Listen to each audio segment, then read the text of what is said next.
أعوذ بالله من الشيطان الرجيم. بسم الله الرحمن الرحيم. ألف لام ميم. ألف لام ميم. الله لا إله إلا هو الحي القيوم. اللہ وہ ہے جس کے سوا کوئی معبود نہیں، جو سدا زندہ ہے، جو پوری کائنات سنبھالے ہوئے ہے۔ نزل علیک الکتاب بالحق مصدقا لما بین یدیہ وانزل التوراۃ والانجیل۔ اس نے تم پر وہ کتاب نازل کی ہے جو حق پر مشتمل ہے، جو اپنے سے پہلے کتابوں کی تصدیق کرتی ہے، اور اسی نے تورات اور انجیل اتاری۔ من قبل ھدی للناس وانزل الفرقان ان الذین کفروا بآیات اللہ لهم عذاب شدید واللہ عزیز ذو انتقام۔ جو اس سے پہلے لوگوں کے لیے مجسم ہدایت بن کر آئی تھی، جو اس سے پہلے لوگوں کے لیے مجسم ہدایت بن کر آئی تھی، اور اسی نے حق و باطل کو پرکھنے کا معیار نازل کیا۔ بے شک جن لوگوں نے اللہ کی آیتوں کا انکار کیا ہے ان کے لیے سخت عذاب ہے، اور اللہ زبردست اقتدار کا مالک اور برائی کا بدلہ دینے والا ہے۔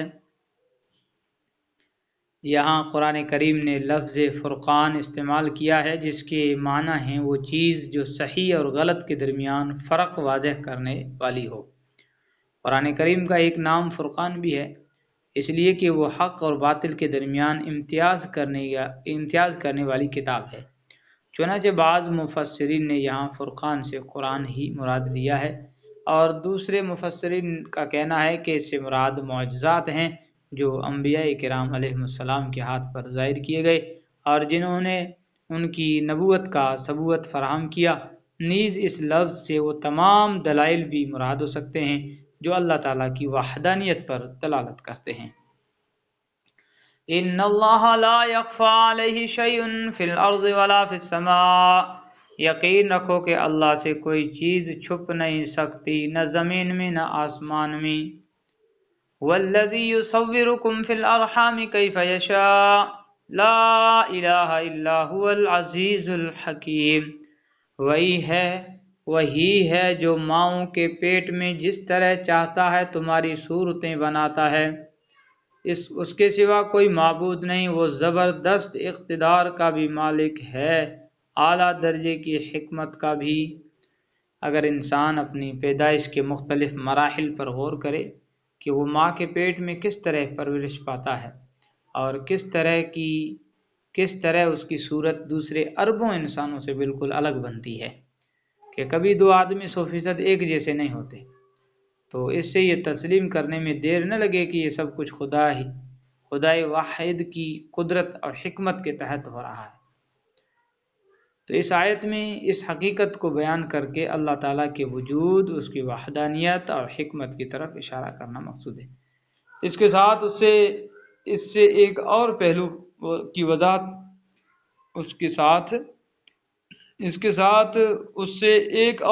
کی وضاحت بھی کی گئی ہے۔ روایات سے معلوم ہوتا ہے کہ ایک مرتبہ شہر نجران کے عیسائیوں کا ایک وفد حضرت صلی اللہ علیہ وسلم کے پاس آیا تھا۔ اس نے اپنے عقائد کے بارے میں آپ سے گفتگو کی تھی۔ سورہ آل عمران کی کئی آیات اسی پس منظر میں نازل ہوئی ہیں۔ اس وفد نے حضرت عیسیٰ علیہ السلام کے خدا کا بیٹا ہونے پر یہ دلیل بھی دی تھی کہ وہ بغیر باپ کے پیدا ہوئے تھے۔ یہ آیت اس دلیل کی تردید بھی کر رہی ہے کہ اشارہ یہ کیا گیا کہ یہ ہر شخص کی تخلیق اور صورت گیری اللہ تعالیٰ ہی فرماتا ہے، اگرچہ اس نے معمول کا طریقہ یہ بنایا ہے کہ ہر بچہ کسی باپ کے ذریعے پیدا ہوتا ہے، لیکن وہ اس طریقے کا نہ پابند ہے نہ محتاج۔ لہذا وہ جب چاہے جس کو چاہے بغیر باپ کے پیدا کر سکتا ہے، اور اس سے کسی کا خدا یا خدا کا بیٹا ہونا لازم نہیں آتا۔ والذی انزل علیک الکتاب منہ آیات محکمات ہن ام الکتاب واخر متشابہات فاما الذین فی قلوبہم زیغ فیتبعون ما تشابہ منہ ابتغاء الفتنة وابتغاء تأویلہ وما يعلم تأويله إلا الله والراسخون في العلم يقولون آمنا به كل من عند ربنا وما يذكر إلا أولو الألباب۔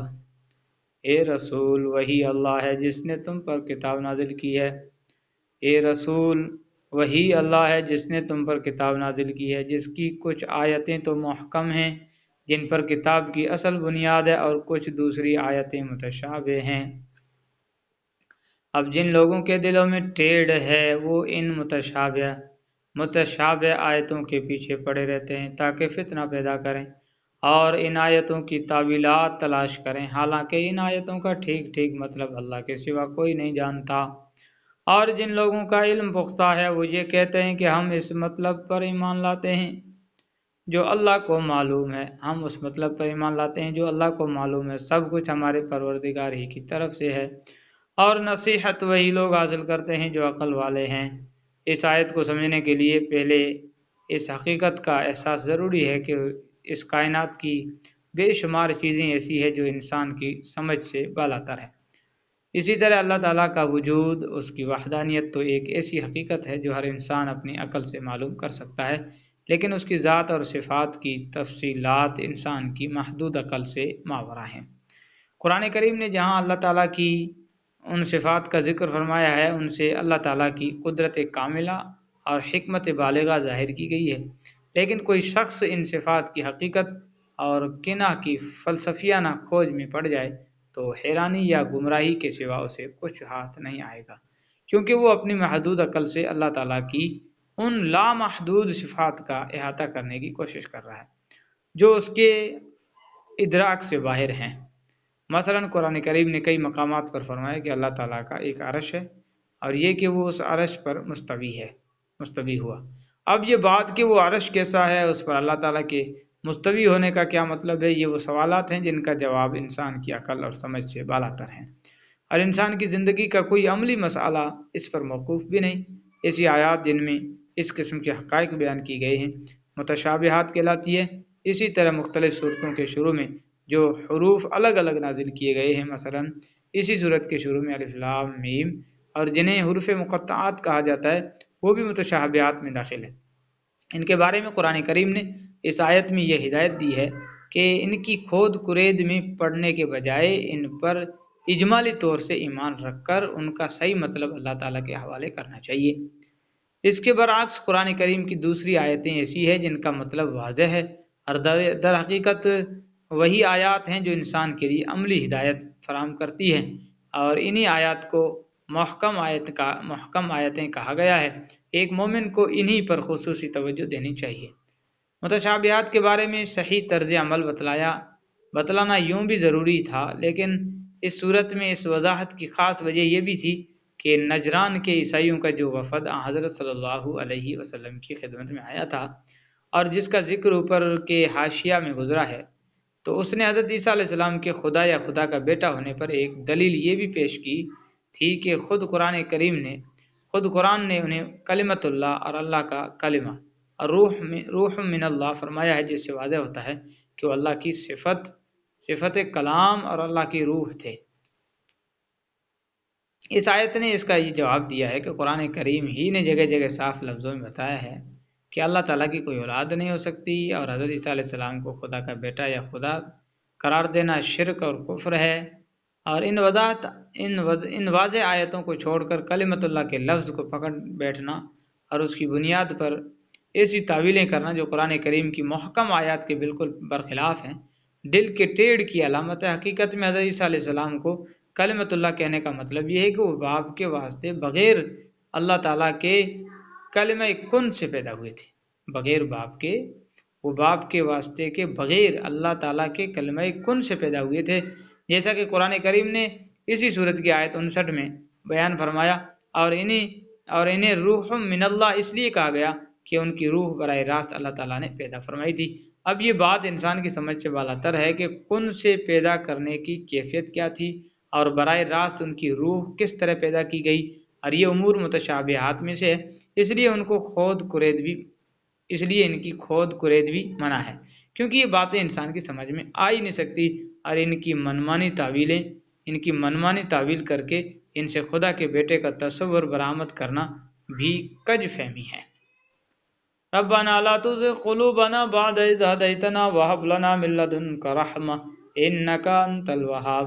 ایسے لوگ یہ دعا کرتے ہیں، یہ ہمارے رب تو نے ہمیں جو ہدایت عطا فرمائی ہے اس کے بعد ہمارے دلوں میں ٹیڑھ پیدا نہ ہونے دے، اور خاص اپنے پاس سے ہمیں رحمت عطا فرما، بے شک تیری اور صرف تیری ذات وہ ہے جو بے انتہا بخشش کی خوگر ہے۔